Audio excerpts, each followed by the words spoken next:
اب میرے بھائیوں اسی کانٹیکسٹ میں کچھ ایسے اعمال ہیں کہ جو روزہ کی حالت میں کر سکتے ہیں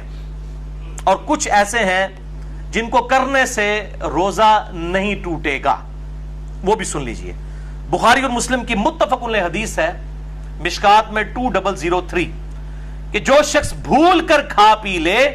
تو وہ اپنا روزہ پورا کرے کیونکہ اسے اللہ نے کھلایا اور پلایا۔ لیکن یہ جو ساتھ بیٹھے ہوئے ہیں نا، ان کی ذمہ داری ہے کہ اس کو یاد کروائے کہ بھائی تو روزہ رکھے ہے۔ بعض لوگ کہتے ہیں نہیں جی کھانے دیں اس کو، خیر ہے بیچارہ، اس کو اللہ کھلا رہا ہے، کھلا نہیں نہیں،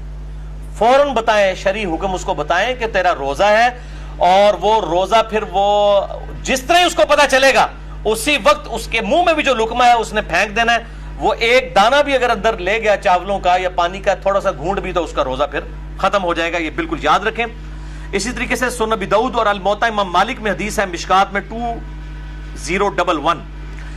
کہ ایک صحابی کہتے ہیں کہ میں نے نبی صلی اللہ علیہ وسلم کو مقام عرج پر پیاس اور گرمی کی وجہ سے روزہ کی حالت میں سر مبارک پر پانی ڈالتے ہوئے دیکھا ہے۔ یعنی اگر کسی کو روزہ لگ رہا ہے تو یہ سنت ہے کہ بار بار نہا کے روزے کو ٹھنڈا کیا جائے۔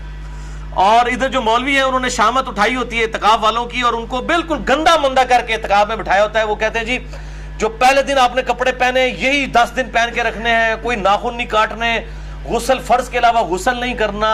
کیونکہ آپ مسجد سے باہر نہیں نکل سکتے بغیر مجبوری کے، تو وہ تو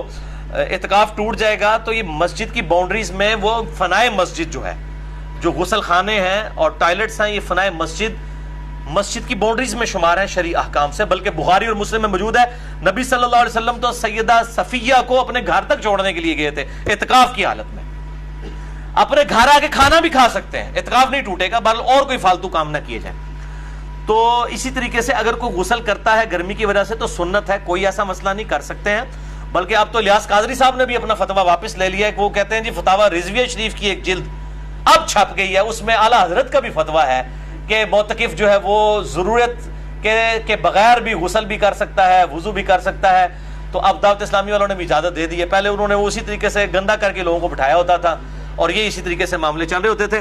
حالانکہ مطلب احادیث پہلے سے موجود ہے، لیکن جب بزرگوں کی کتابیں